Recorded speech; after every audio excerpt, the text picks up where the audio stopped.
Welcome everybody, I'm Santiago Kneeland and this is The Divine Within, the invisible connection with God.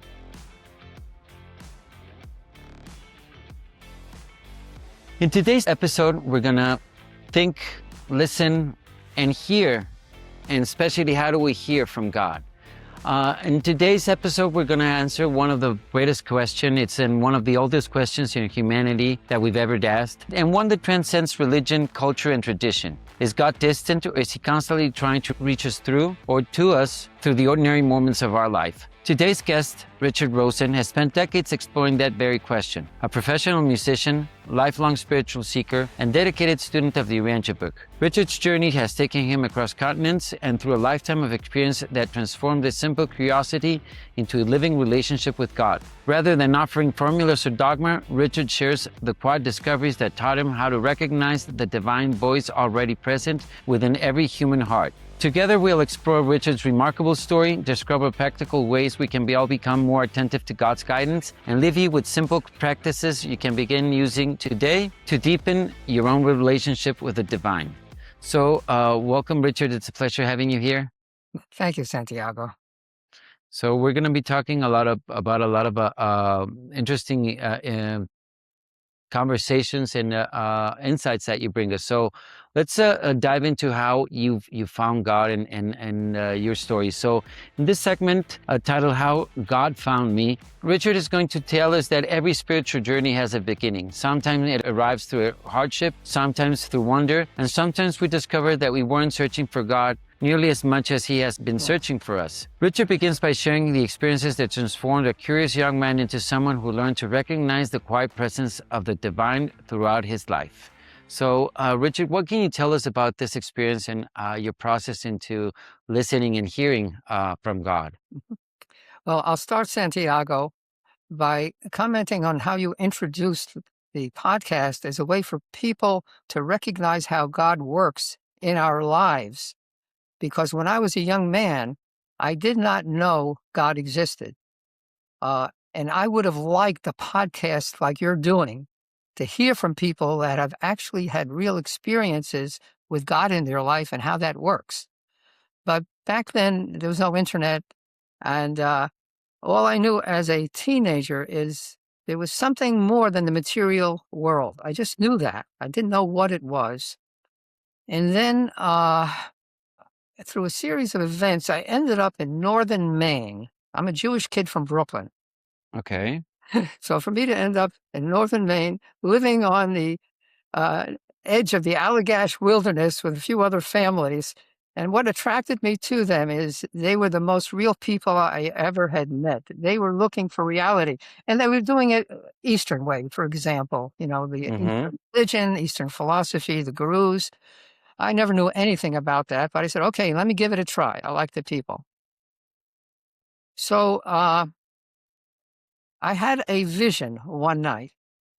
I never had this before. I have never had one since. It was so real. And here I was in the land of Israel. I was sitting on a horse. My hands were tied behind my back, and I had a noose over my head. And there were several men around us, and then one I had a switch that was going to switch out the horse, and I was going to hang. I said to them, don't do this, not for my sake, but for your sake. Because by that time, I knew there was more than this life. And after this life, there had to be something more. Didn't know what it was. Okay. So anyway, the switch went down, the horse went out. And the next thing I knew, I was flying like Superman over this most beautiful valley. Just exquisite. And I thought, so this is what happens when you die.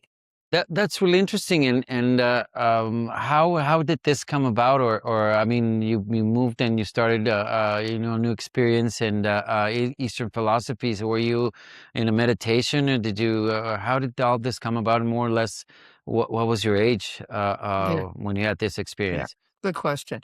Yeah, I was in my early 20s, and I was studying like the I Ching from Taoism. And meditation, I tried it. It wasn't for me. All that mysticism I have a scientific kind of mind. I want to see the physics behind something. And all this merging, and it's like, am I going to spend my whole life meditating to try to get to this place that the gurus are? It wasn't for me, and I knew enough it wasn't for me, but I didn't know what else there was. So Okay. that set the stage for looking back, I know what happened. See, with each of us, there lives a fragment of infinity, of the divine God, who has our whole life planned out for us. I didn't know that, of course, but he knew that. And because I had been thinking along these lines of what comes next, he was able to, this is what I believe, he was able to allow this vision to take place. It was from him. Yeah, I'm convinced of that. So, so that was the first real experience I had with what I would call reality, spiritual reality. So anyway, again, I finally said, all this Eastern stuff is not for me, like I mentioned. I said, it got to be something else. So I did something for a Jewish kid like me that would be unthinkable. I picked up the New Testament to see, well, what is this book about?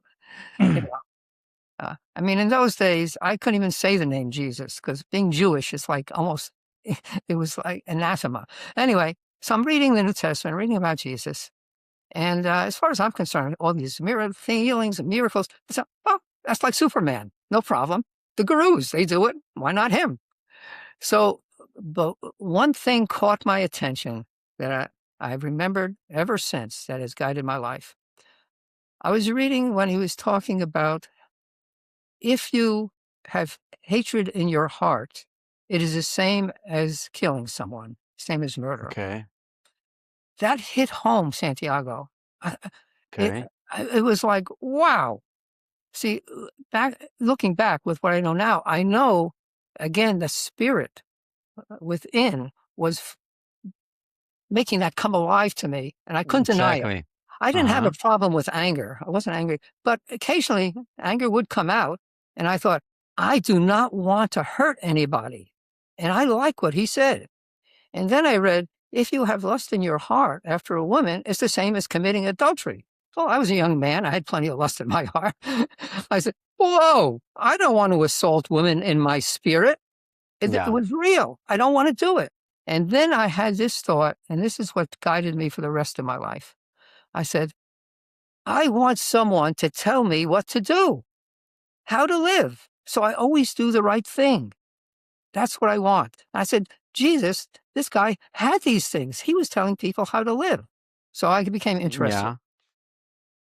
So that spring, the group I was with, they sent me down. I went down to Brooklyn to visit my mother. And they said on the way back, that summer actually, bring back 50 pounds of honey for the following winter. That's what we use. So I looked on the phone, and I was going to come back with the sister of one of the people there. So I looked in the phone book, and I found this honey farm in Saddle River, New Jersey. I don't know anything about Saddle River. I don't know anything about New Jersey. But she picked me up. We went out there, and it was getting late. And so we got lost in this neighborhood of homes. They were more expensive and exquisite than I had ever seen in my lower middle class Brooklyn background. And because it is getting dark, and here I am, long hair, beard, clothes that only a woodsman would love. Yeah. I said to her, in the middle of this neighborhood, in the middle of this fancy neighborhood. Yeah. So I said to her, what I now recognize was a prayer. I didn't know anything about prayer, of course. I said, let's hope we pick a house where they don't get freaked out at our coming at this time with what I look like. So I knocked on this door, and an older gentleman opens, and I said, look, we're looking for this honey farm. And we got lost. Can you help us? He said, yes. Why don't you come in? Okay. It's like, not only did he not freak out, he let you in. So this is good. He invited me in. So anyway, I said, and since you already been in a row, why don't you have a cup of coffee? We'll talk a little bit. So we went with the flow. And then we were talking about, again, because I was spiritually minded, he said, I want you to have my 2 sons come in and talk to you, because they had, and they related a near-death experience they had in a car crash. And then it was about angels and celestial beings and the other world. And it was like, I thought, this is what I'm looking for. Someone that actually has had experience, not in a book. Not in theory, but the actual practice, right? Yeah, he knew about angels. He spoke with Okay. authority. He understood the celestial life. Okay. So then he said, well, look, it's by this time, it's probably 9:00. It's getting dark. He said, you got all the way up to Maine to travel. Why don't the two of you stay overnight here? Okay. Now something happened, which is not uncommon. Fear hit me. The Okay. supernatural. I refused. I said, no, I was just scared. So we went outside. He said, okay. He called up the honey farmer. It's late. He said, these two are coming over. My sons are going to lead them. They want some honey. So he was prepared. We get outside. The car won't start. This Okay. Volkswagen always started afterwards. This is the only time it didn't start. Now, one of the principles I have for my life is when there's a scripture reference that says, in the mouth of 2 or 3 witnesses is a matter established. Okay. Well, that's what this was like, Santiago. It was this is good, and I've heard this before, or something similar to this. Yeah. And yes, please explain this, because I think this is very interesting. Patterns of coincidence. Exactly. I wasn't spiritual then, of course, so I couldn't recognize it, and the fear would prevent it anyway. So anyway, we go off to the honey farm, get there about probably 10:00. Mm-hmm. Honey farmer says, it's late. Why don't you stay overnight? Oh, that Yes. was. There's no more. There's no more. You can't go against that. Yes. Okay. So Right. this is interesting. Anyway, So please. the fear was still there, so we went off. Anyway, over the winter, I wrote him a letter. I unburdened my heart. He wrote back. It was just a wonderful correspondence. And the next spring, I hitchhiked down. He brought me to a meeting. It was a Bible meeting, a Christian Bible meeting. A remarkable teacher. I'd never been anything like that in my life before. But he spoke about Israel, which in all my years of Hebrew learning and so forth, I never knew what he taught in just 2 hours. And then he did something that is the cream upon, or the icing upon the cake. That's the word. After the meeting was over, he said, this is somebody's living room, probably 15 people. He said, clear away the chairs. And then he had people come up one at a time. He put their hands on their head and they would fall backwards. Oh my goodness. I was embarrassed for them. He said, no, take a look. Look, and so there were about 3 or 4 people, they put sheets over him for modesty. And then he said, would you like to try it? So Santiago, at this point, the fear has left. I'm just thrilled because he had a white robe on, had a long beard. He looked just like a guru. So it was like God set it up, just what I needed, to the right person at the right time. It wasn't a church, which I would probably not be comfortable with my Jewish background. Just a living room. He said, would you like to give it a try? I said, yeah. Okay. At this time, I trusted him. So he put his hands on my head. I felt the lightness and I knew I could resist it, but I didn't. I said, let me see where it goes. Because I wanted some real experience, spiritual experience. Down I go. And then he says, do you want to talk to God? Do you want to talk to Jesus? Oh, no. Do you want to talk to God? I think he said. Then I said, what do I know? How do I know? He said, here's what you do. Just say, and just speak like from the heart, but in your own language. And I did. Oh, I was just pouring out my heart. There was this 14-year-old girl right next to me. And he says to her, translate. And she then starts talking in English, the things that I'm talking in this tongue only known to me. And I'm listening to her say what I'm saying. So after that was over, he said, well, what do you want to do? He said, I'm staying. And I stayed there for 25 years. And that really, was, this is really interesting. Yeah. When God wants you and you are willing to be found, he sets up the circumstances. And all you have to do is recognize it and go with the flow. So you were led, and like you're saying, these are the not a series of patterns. Finally, I mean that basically we're saying you stay here and go this path, and you had an experience, an epiphany, which is very interesting. And I can share one, and I'll share one in a little bit. But what's really interesting is that from your Jewish background, especially, I mean, you weren't really familiar with any. I mean, you had read about Jesus and you had studied the New Testament, but you hadn't grown up in that environment. Suddenly, you were in this church, uh, dealt in this rapture, let's say that or not rapture, but in this bliss that you found. I was So in a spiritual state, Santiago. It was like okay, my mind, I left the material worldliness that's normal to us, and I raised up in my mind to experience what I just there, which is very normal, but not as dramatic as this is. I needed the mm, drama because that's what it took to get me. yeah, I have a similar experience. Maybe later on I'll tell about it. But yes, I did have one time. Well, I'll tell real quick. We had and I, like you did, one of the paths that I took was into the Native American tradition. So it was the concept of a great spirit, and a lot of rituals of the like dancing and well, not dancing, but going into like the sweat lodges and all that. So that really got you into a really interesting frequency. And I had a similar experience where we were in a fire ceremony, and boom, I just felt going into a cloud and sort of flying as well. I just Hmm. can say I felt God. It was just Yes. like a total ecstasy. It was total bliss. So this is interesting. And yeah, from that moment on, my quest has been to find that and to understand better that experience. So in the end, what happened afterwards? I mean, these 25 years. I Okay. mean, before we go into the details, but what did you do in these 25 years? I Yeah. mean, we'll go into details about the core of this story, but afterwards, during that time. Yeah. Well, uh, he made God come alive. That was Okay. like the next morning. He says to me, Santiago, he says, "Do you want to see God?" I said, "Okay." He said, "Look in your mind.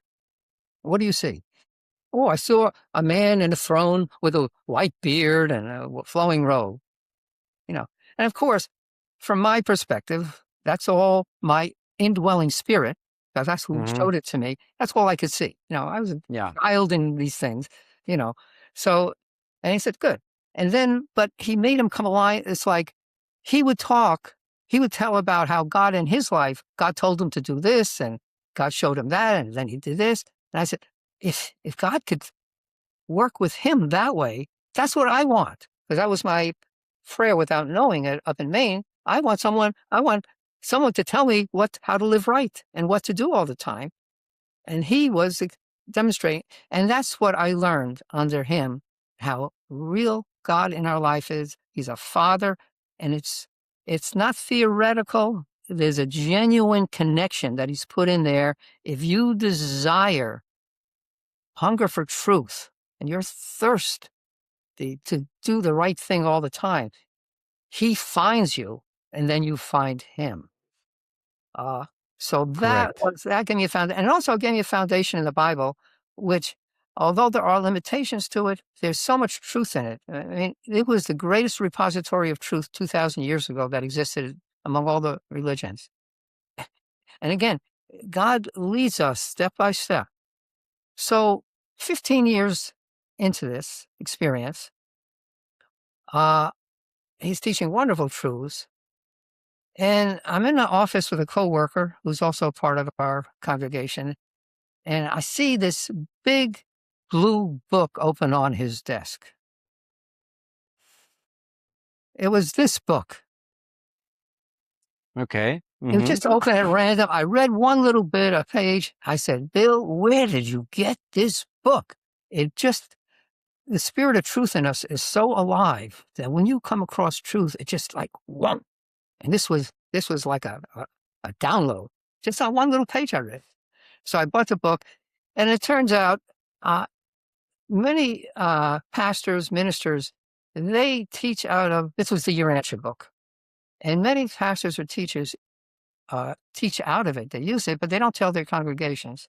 But in this case, somebody knew about it, and the word got out, so he told everybody. I'm Okay. teaching from the Urantia Book. But of the 200 or so people, I would say maybe not more than 3, 4, or 5 ever really did anything with it, because it's not an easy book, but it can be an easy book. So, but it took me 10 years to basically recognize, Christian doctrine is so strong, some of it, and I just could not release. I was afraid. Fear dominated my life quite a bit, as I told you. It's still there. Yeah. It was only after he died that I finally was able to make the break and say, as beautiful as the Bible is, with so many truths, the Urantia Book just put it all together in ways I couldn't. And I would say what really confirmed it, actually, this is a principle in my life, Santiago. I know truth is confirmed when it changes my life. I became a better person as I understood more the truths of the Urantia Book. And because I had an even stronger connection with God, I knew how to actually love and practice, not in theory, and master my thoughts and my emotions. So the only thing that comes out is what comes from on top, from the higher mind. Then it comes out and expresses the way it should, for good, for service, to do good to others. And No, so, this is really good, because you finally found, and through your own way of processing that you mentioned, of a lot of the science of learning about it, you were able to understand and get into this dynamic. It went from just theory, or from just the concept, into a practice that you finally learned and perfected in a way. yes, right. And it's an ongoing progress, spiritual growth, as you know, Santiago.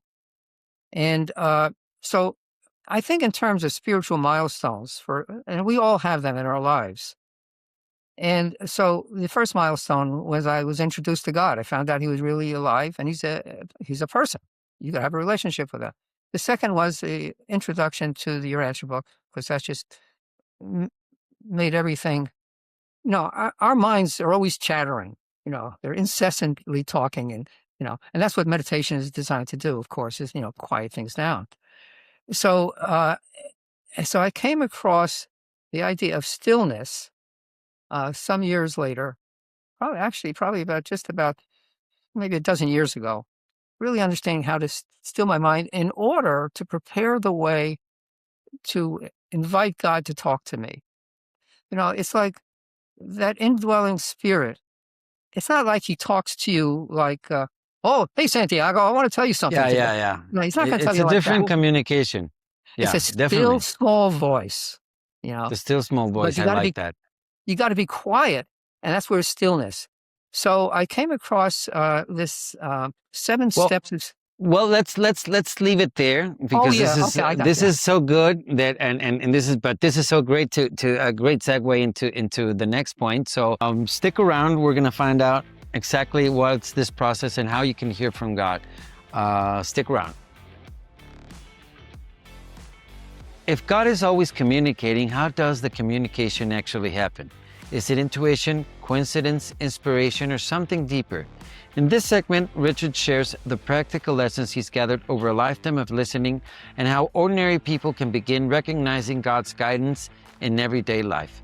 So Richard, just a recap of what you were telling us in our last segment of these principles that you've discovered, and these principles. Can you start from the beginning and explain a little bit to us what they are?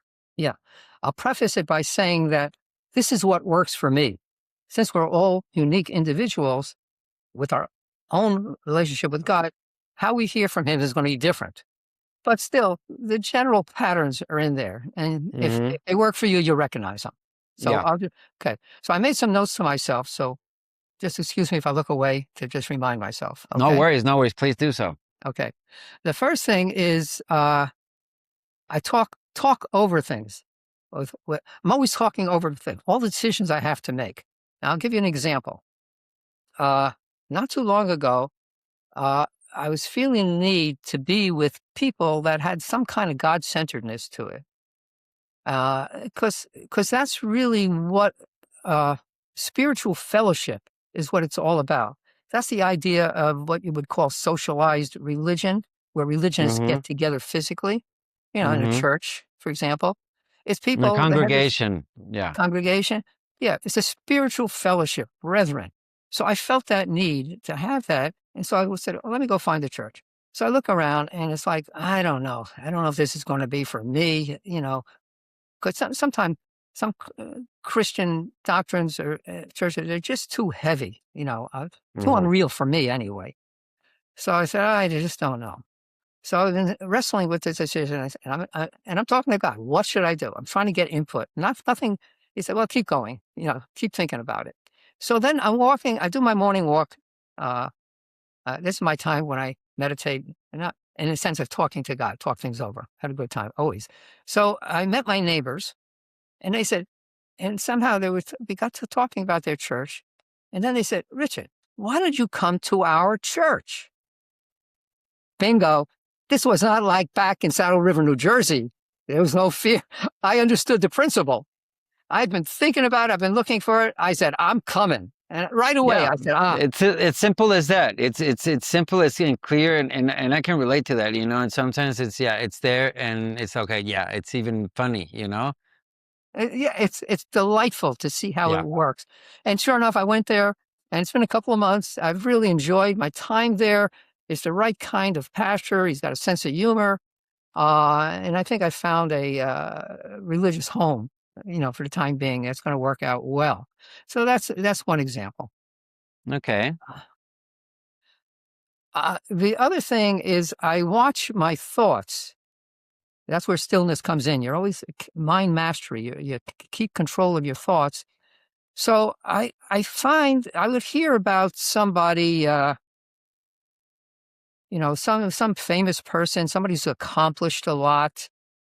Say the Dalai Lama. Okay, and I get the thought, oh, I want to be the Dalai Lama. It was it's just so ridiculous. And so as soon as I get a thought like that, I say, okay, where is this coming from? What's the motivation of the thought? And then I trace it back.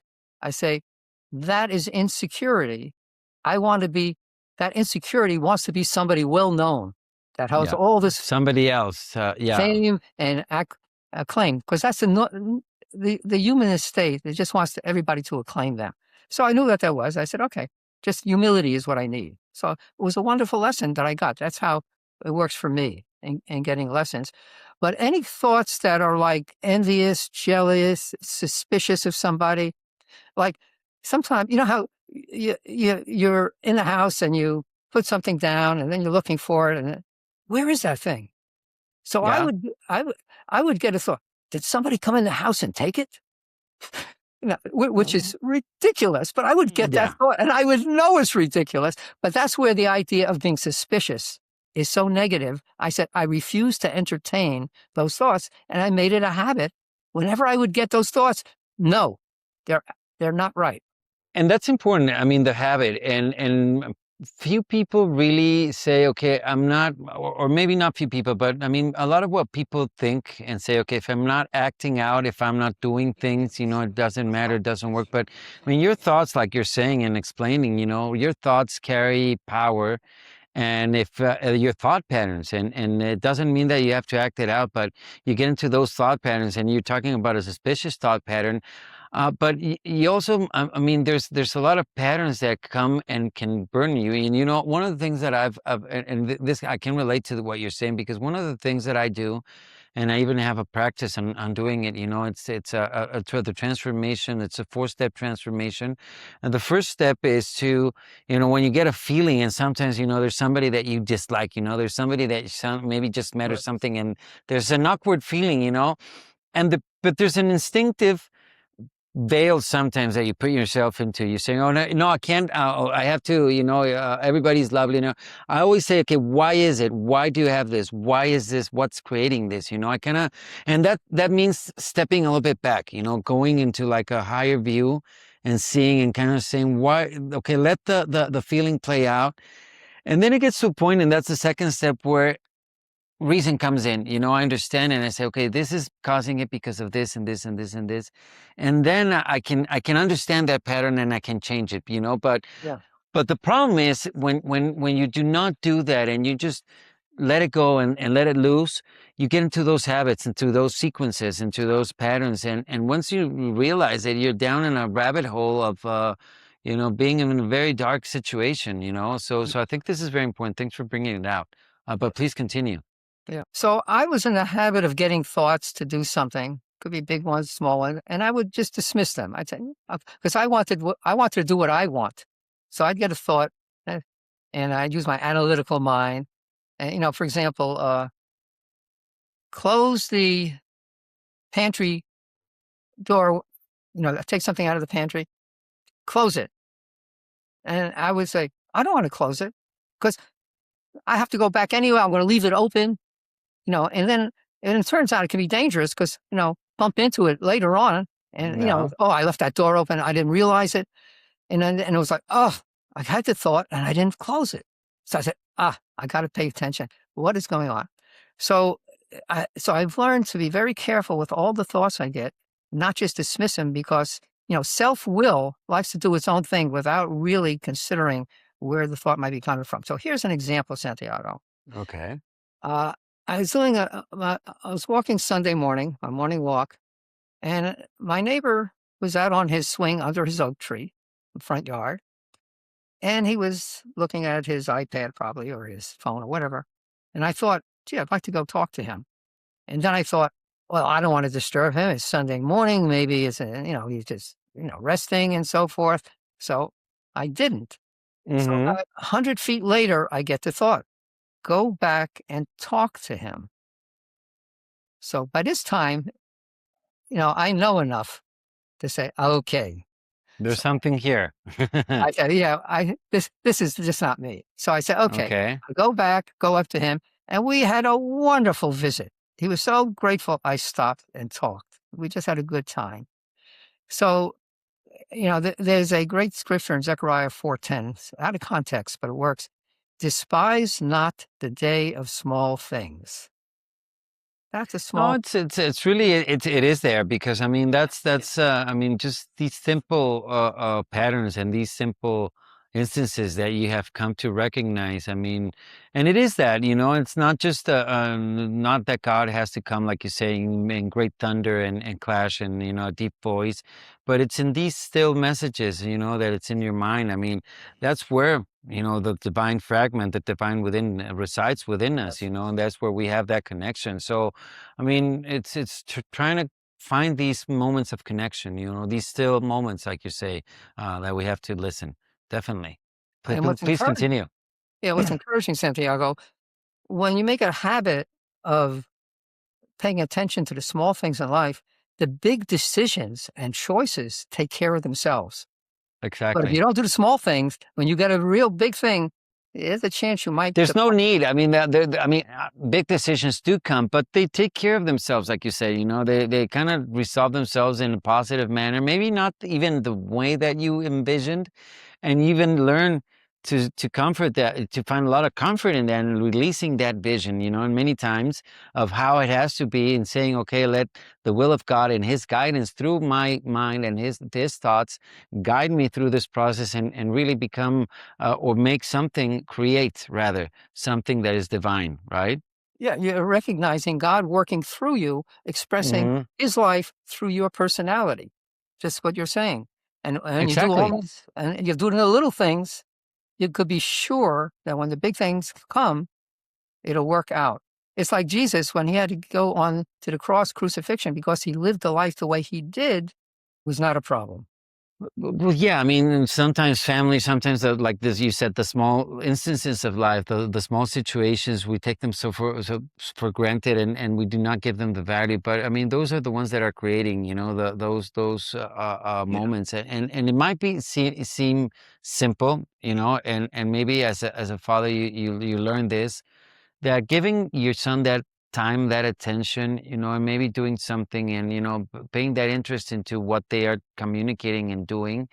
Maybe just an instant to maybe in your daily life, you have many instances that just add so much that you don't even notice them. But that instance for your son, of that attention, of that recognition of whatever you did, means so much that just, marks the rest of his life. So always have that in mind, and bear that in mind. And this is just an example with your children, any situation that you're out there, and you let the expression of God through you, through your thoughts and your actions, can really expand, like you're saying, the expression through you, through your personality.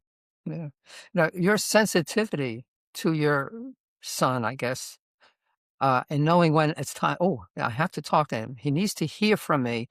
I find the same thing when I'm out and about. It's like I'm at a store and I'm checking out, and I'm just said I say something with a smile to someone in a certain way that they just connect. Or I'll getting this thought, call so and so. I say, okay. Someone was on your program, and they sent me a link to the interview. So, Okay. so, and I have, like all of us, I got a lot on my plate, and it's like, oh, don't want to spend the time. But I said, she sent it to me. I'm going to do it, and I was glad I did. So I emailed a little note. I said, oh, I saw the interview you had with Santiago, yeah, et cetera, et cetera. And she wrote back, I'm so glad you wrote, because I had it in mind to invite you to participate in a program she's putting on. And I said, a confirmation of getting the thought and listening to it. Yeah, yeah, no, definitely, definitely, definitely. And it's so simple when you come to think about it, but it's you have to still your mind, like you're saying, and you have to be able to listen. It is hard. I mean, it's simple, but it's hard. It's so simple that it's hard. You know what I mean. But yeah, I mean, But but Santiago, yeah, simple but hard. I would not use the word hard. I would use the word challenging. challenging. And Yes, once is if the desire to achieve mastery of it, it will happen, and no longer is it hard. In exactly. fact, it becomes delicious to see. Yeah, exactly. Once you overcome a challenge, and this is everything in life, everything is just overcoming one small challenge at a time to bigger challenges, and how rewarding, like you say, it is when you really, get to the other side, and have that reward. But awesome. So please tell us how about these principles. I mean, we Oh yeah, delved okay, into this because this was so great about our okay, thoughts. all right, But okay. please, Seek counsel from spiritually minded people. Now, no, my wife and I were married a very long time before she died some years ago, and we talked about everything. We were both spiritually minded, and there was such in the multitude of counsel there is safety. It's written. So, getting together with spiritually minded people to discuss things. Now, I after my wife died, her son was and daughter-in-law were living in Brooklyn. And so I invited them to come down, and because they've been always wanting to get out of Brooklyn. And I said, well, for their sake and for my wife's sake, you know, uh, let me invite them down and have them stay at my house while they get settled here. So that was so unwise, because I thought, oh, I could get along with anybody. I thought, and I can. It wasn't a problem getting along with them. But I had no idea inviting strangers into your house that you really don't know is dangerous. And I didn't okay. talk to anybody about it, because subsequent, I spoke to a good friend of mine, and she said, oh, if you had told me, I would have told you, do not do it. And so I learned a wonderful lesson. Some of my naivete Yeah. was blasted out of me, which I needed the lesson, and it worked out. Good. Yes, But exactly. that's an example when, especially serious decisions. So I have a number of people I can go to that I can trust. I know their mind is God-centered. They have wisdom also. It's not just having a relationship with God. People could be very religious and have a relationship with God, which is great. That's the beginning of wisdom. But that doesn't mean they've achieved wisdom. So you have to know who you're dealing with. I agree. I for your agree. friends. Okay. So that's Good. the part. Okay. The other thing, when making important decisions, Eve and I, my wife, we had a 3-day rule that if it's very significant, like when we bought this house we're in. So Hmm. we said, okay. Again, it was a series of circumstances that led up to it. We saw it. We weren't going to buy it. Then we got a call from our neighbor, who happens to be a real estate agent, and he said, if you're interested, we have somebody coming now. And then we got, now that's standard salesmanship, of course, but he was genuine. He wanted us as a neighbor. That's why he was interested. He knew who we Okay, were. got it, got it. You felt that genuineness in Yeah, his. yeah. He wanted us as a neighbor. You don't know. All right, good, good, So good. then we went back and said, okay, this is for us. But we waited 3 days and then we made the decision and it worked out fine. Okay.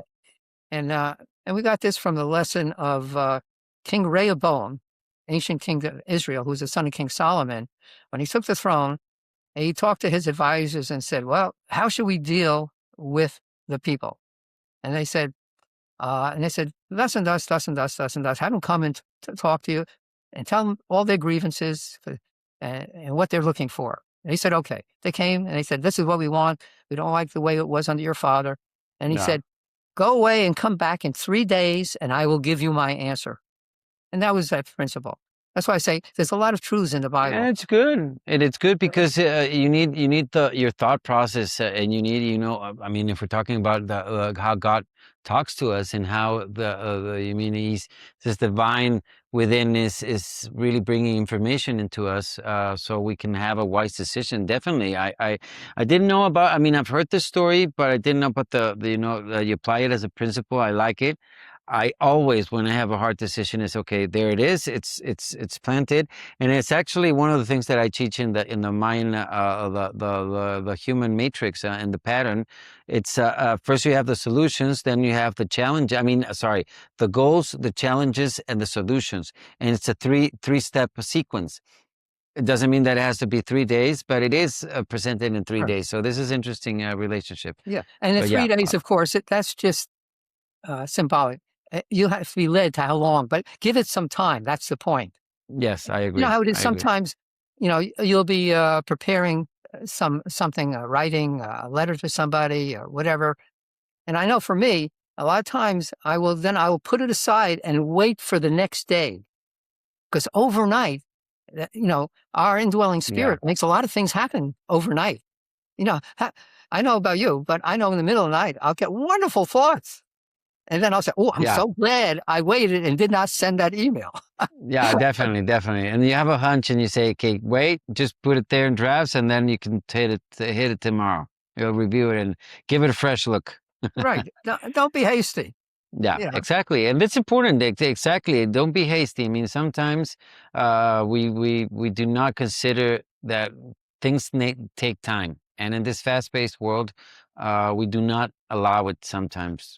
Santiago, that's a great point. This fast-paced world, because that's what was driving me. It's like, get more done, more done. My wife would always tell me, boy, you do the dishes so fast. I can't get over it. You do everything so fast. That's because I was insecure. I wouldn't have enough time in my life to accomplish what I wanted to accomplish. Fast-paced world. And then when I read about Jesus, that he was never hasty. Exactly. Yeah. Everything in due time. Due time. So. Awesome. Okay. Okay. A few more things. Oh, common sense, logic, scientific concept. Which is so scarce today, in my opinion. But anyways, go ahead. Here's how this works. I remember I'd be trying to figure out something, and it was like, oh, the left hand this and the right hand that, but then you got this hand and that hand, and and it's after a while, it was like, whoa, got it. Hold your horses. This ain't working. And that's what I would do. I would just say, forget about all this heavy duty thinking. What does common sense say? And then the logic, I would say, oh, I was out of my mind to be thinking what I was thinking. Yeah, exactly. That's scientific consciousness, just no defying. Anyway, that's another topic. So, okay, let's see what else we got here. Good. Here's an example of examining motives. Okay. I was preparing a Facebook post on my Facebook page, and then I said, "Oh, let me put in a paragraph about one of my books I have written." And then I thought, "Wait a minute, what has that got to do with the subject?" I said, "What is my motive for putting in this Yeah. paragraph about this book?" Oh, I want to sell books. Actually, I don't really care about selling books, but I want people to be aware of the book. It was a marketing. It was marketing. That's what it was. Yeah. I Yeah. said, Okay. Got it. wrong motive. Wrong. It doesn't fit. And I took it Yeah. out. So it's examining, again, thoughts and motives. Really Exactly. honest, transparently honest with yourself. Yeah. Okay. Yeah. And I think the last thing would be perception. It's like you hear the Okay. expression, you're in the zone. It's like your thoughts become alive. You're connected. I mean, it's like I could feel the divine presence Mm-hmm. saying, "Amen." Okay. And I'll be thinking through something and it's just sitting so right, feeling so integral with my thought pattern on this thing and my decision making. Um, Yeah, just fits, and I understand what you mean. It's sometimes you come up with a thought, and there's a sequence of things that just boom, boom, boom emerge from that thought that say it's so perfect. Why didn't I come up with it before? How did this just appear with a great solution? I mean, that right, perception, I right, think. right. Yeah. It's so real, it's real. Yeah, exactly, Yeah. exactly. Yeah. Awesome, So awesome. that's the end of my list here.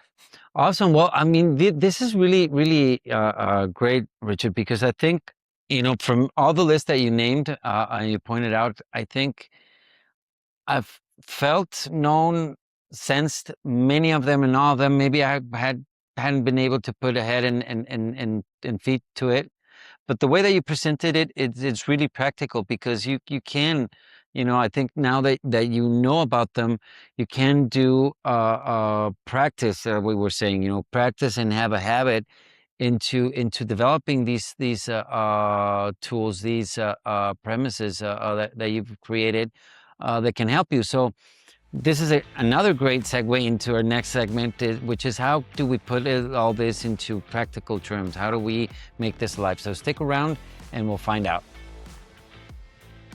So in this third segment, we're going to be living the conversation. How do we apply all these communications premises, mechanisms, and different ways that we communicate with God and that we hear from God? So hearing from God isn't a single moment. It's a lifelong relationship.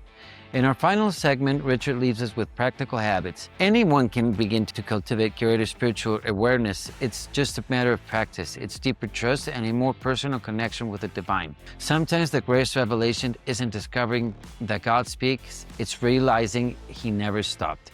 So tell us about this, Richard. I mean, we just went over a very interesting list of practices that you have.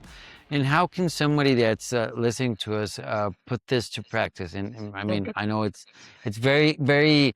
I want to say the word that you said, challenging in some cases, but I think there is a methodology, and that you've discovered that you can share, and people can maybe not copy, but make one of their own. Yeah. Make one of their own. That's what it's all about. And, Yeah. and your use of the word practice is quite applicable. Years ago, I heard of a book by, mm, in the Middle Ages, uh, called The Spiritual Exercises of Saint Ignatius Loyola. Mm, I never read the book, yes. but I heard the title, and that thought stuck with me all these years and became part of my life. And that's how truth works. It's received, and it's like, yes. I said, there are spiritual exercises. There are things you could do to practice having a spiritualized mind versus just the normal material mind that we're born with. So I said, you could do something about it. So but before I go there, I don't want to give the idea that you could kind of save yourself, spiritualize yourself. No, it's like in cooperation with the indwelling spirit. But That's the whole point, actually, right? It's surrendering and cooperating. I believe definitely, yeah. yeah. But what is the foundation for that cooperation? And that's what I'm getting at. Okay, And okay. it's setting favorable conditions. It's like being loyal to universe law. It's like when parents are living away, what are they loyal to? Their children see what their loyalties are. Are their loyalties to divine law, never changing principles? It may be abstract, but I can. The second thing is to be humble.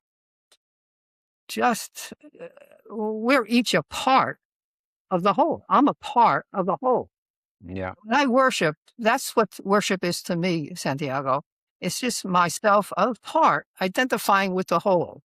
And that it makes me feel humble. I And don't being want. humble, it's so liberating. And I want to get this in because I think being humble when somebody, I mean, you do something good, and then but you did it through God, and this is something that's important, and you're humble enough to recognize that it's so liberating because it frees your ego, doing away with pride and ego is so liberating, That's when you say it wasn't me, it was God.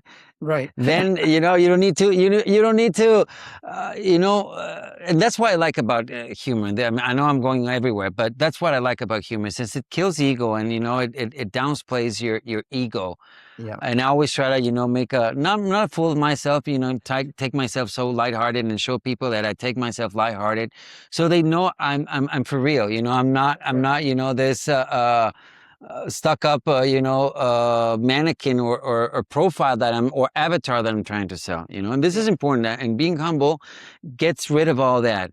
And you can become and be whatever and whoever you are, you really are, your real vocation. And this is very important, and I like this word vocation. You can follow your vocation, do whatever you want, and you're careless about, other instances of being, of trying to have your ego step out in there. So just wanted to get that in there because I like this really much. Yeah. Thank you, Santiago. Good confirmation. Yeah.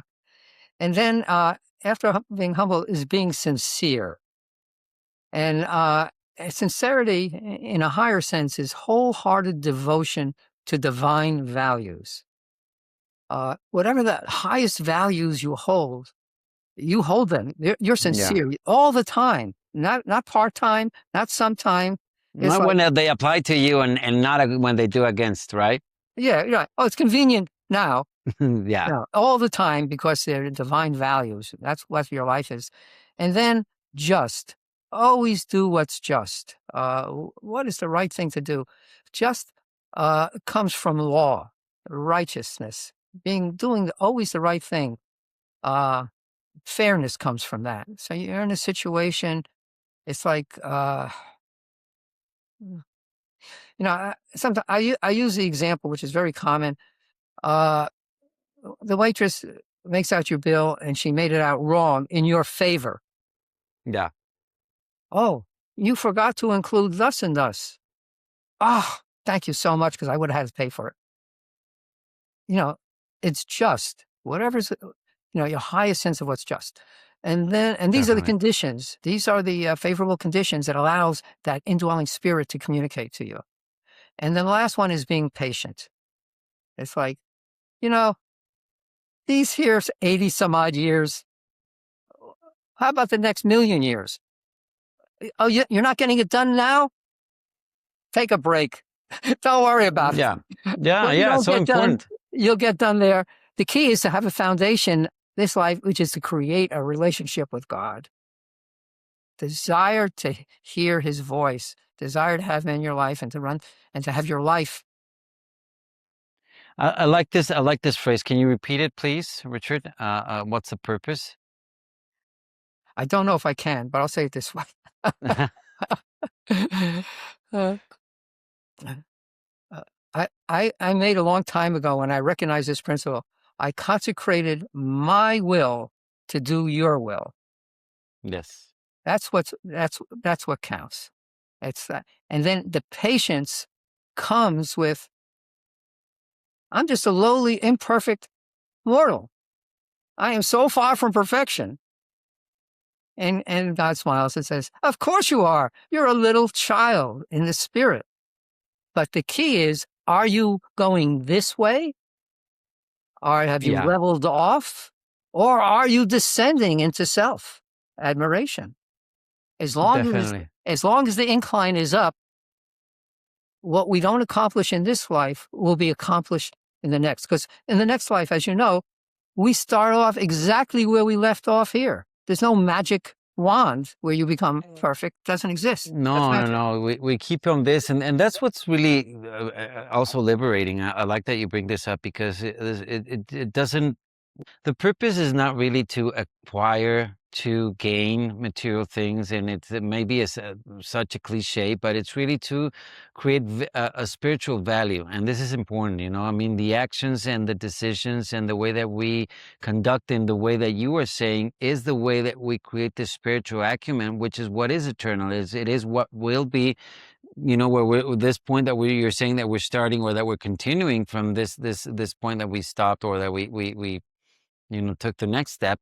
It's so important that we create that in this life, that everything, you know, and then you shift your view instead of, you know, I need to accumulate money so that I can leave this and even inherit my kids. You don't know. I mean, I've come and this wasn't something that I voluntarily learned. This was something involuntarily, but I've come to learn that when you take care of, you know, your needs of your spirit, of the material takes care of itself. You know, I mean, there's a way that God, I mean, if you're within your vocation and you're being true to yourself and you're following these guidances that you're saying and liberating and aligning yourself to it, you know, it becomes so liberating because you don't have that fixed image of what you need. You really left it to God, and you've really accepted that truth that whatever He brings to you is going to be the best outcome, or will point you in the best direction. So you know, embrace it wholeheartedly, and you liberate it from that, you know, attachment. I believe. You know, it's written, seek ye first the kingdom of God, and all these things, the material things of life, will Yeah, be added to you. Just what you were saying. Let that be your exactly. foundation. And then with that, once you have that relationship with God, wisdom follows. So, because in this life, perforce, we must serve two masters, God, Yeah, the spiritual, but we are in the flesh. So we have to live, we have a house, you know, we have family, we have obligations. But as you were saying, Santiago, the obligations and how to fulfill them in the material, they will be added once you have the yeah, spiritual foundation. If you don't, exactly. then you're on shaky ground, whether you're going to get what you need or not. Yeah. Yeah. It reminds me, I mean, the point that we're making about sincerity in what you choose in your intentions, you know, and I understand, and this is a fact, it's a truth that we can err. I mean, and that's where we have that potential to err. But it's in recognizing that we err and that we voluntarily, you know, mend those ways that we we get that acumen. So it's in since that sincerity with that when we are not operating at our top or at our best, that we have that sincerity to understand and to recognize that, you know, and to go beyond that. Um, and not to, yeah, because it is in the end, it's a crush. And yeah, like you're saying, you know, and that's one of the points I make in what I you know teach a lot. It's everything it's a progressing in an evolution. Everything, you know, time is moving forward. It depends on you if you want to put it, like you're saying, in a upward trajectory, in a you know, neutral, and it's positive, neutral, or negative. You know, it's just the three energies that we find, you know, very simple that we can understand that way. And, you know, to follow up on your point about when you make an error or a mistake, or even worse, uh, God is so forgiving once you acknowledge it, of course. And then you Hmm. learn from it because you're willing to learn and say, I don't want to do it anymore.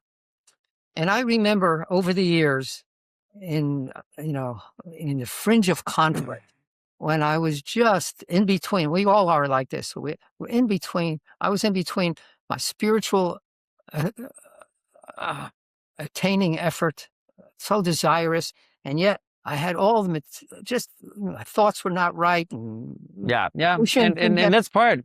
Yeah. It's part. But here's what always I came back to, Santiago. All is well with my soul. Yeah. And it's what you were saying before. If in this life you secure that relationship with God, whatever hasn't been achieved will be achieved in the next life. Yeah. This is just the beginning. That's the whole purpose. Going back to purpose, create a foundation relationship Yeah. with God, a sincere relationship. My will is to do your will. And that's what I say to him. Uh, and I'm so Yeah, glad. I love this. This is really good because it's making it practical. So thanks for this. Yes, but please Okay. continue, Richard. Okay. Now, talking about spiritual practices, just to give a couple of ideas. Some years ago, a friend of mine, he had started journaling. You know, he would write a letter to God, and then we hear back an answer. No, he'd write it down. So, and that's journaling. And I years ago in my Christian fellowship, he called it the divine voice, and so I knew what it Okay. was, but I hadn't done it for a long time. So I said, let me give it a try. That's how these things work, I find. It's like you get an idea, it's like, no, same fun. Let me give it a try. You don't know if it's going to work. So for about 2 or 3 years, I did it.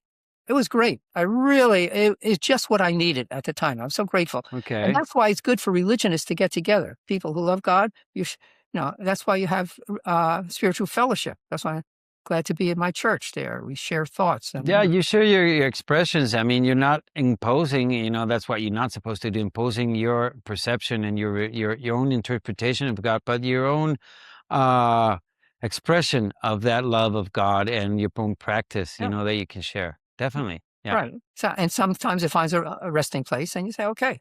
So I did that. Then I came across what I had mentioned earlier, the 7 steps of stillness, this practice. Mm-hmm. And I think the key for me, well, first it was like, get the setting, be relaxed and so forth, just the physical setting. But it was declare your intention. Tell God, I intend to talk to you and hear from you. That's what I want to do. Anytime there's a desire to communicate with God within, or whatever that perception, wherever God is, talk to him, it's assured of being received. When I came across that truth, Santiago, I said, well, I don't hear anything. I'm not getting anything. But you're making the effort. My intention is I want to hear from you. I want to talk to you. I want to discuss things with you. Well, it ain't coming through. Keep trying. And that's where the journaling helped me too, because that kind of primed the pump. So when I would do that, so then I would I would just talk about whatever's on my mind and say, look, I need some help with this decision. Yeah. That's what I would say. Often I say that. I'd say, I'm not coming up with a response. What? I need your mind on this, I would tell them. Yeah, it's a conversation with God, basically. Conversation with God. You're asking, Right. yeah. And then I would be quiet. I said, I'd like to hear from you. Somebody told me a few weeks ago, they said, I find that when I talk to God, it's like, blah, blah, blah, blah, blah. I never give him a chance to say anything. I never shut up. He realized that. He said, Yeah, and this is part of we having this discussion. He says, thank you, Richard. I'm going to be quiet now and give him a chance. Yeah, exactly. You need to hear from him as well. Right. Now, of course, now you may get a thought right then and there, or you may not. May something come during the night, he said, and you wake up with it, or come a few days later, or some coincidence happens, like you're talking about earlier. No, and it's like, definitely. That was the answer. Yeah, it's there. Yeah. That's it. So what I would like to do is there's one Urantia reference I'd like to close with, unless you have something else. No, perfect. I was gonna. I mean, it's been so good, Richard. I really find a lot of practical information in what you do. I mean, not practical information. It is practical information, but practical applications for our audience. So really, thank you for this. And yes, please share. I mean, we're about to close, but I was going to tell you any closing remarks and things that you want to share before we go. And I've really enjoyed it, and we're going to have to do this again later on. Yeah, we've had a good time, Santiago. Yes, I've enjoyed it. Okay. This is in paper 5, section 1, paragraph 12. It says, the great God makes direct contact with mortal man and gives a part of his infinite and eternal and incomprehensible self to live and dwell within him. That's what we're talking about. The fragment of God is actually in each of us. We have our own. I have my fragment, you have yours, everybody does. It's just getting that communication going.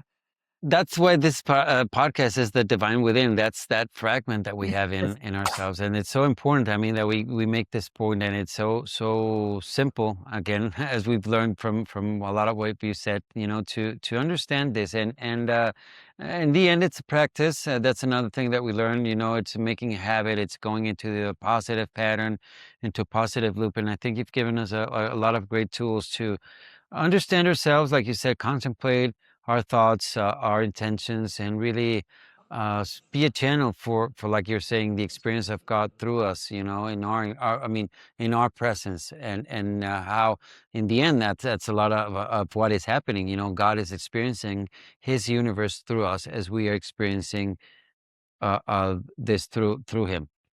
But thanks a lot, Richard. It's been a pleasure.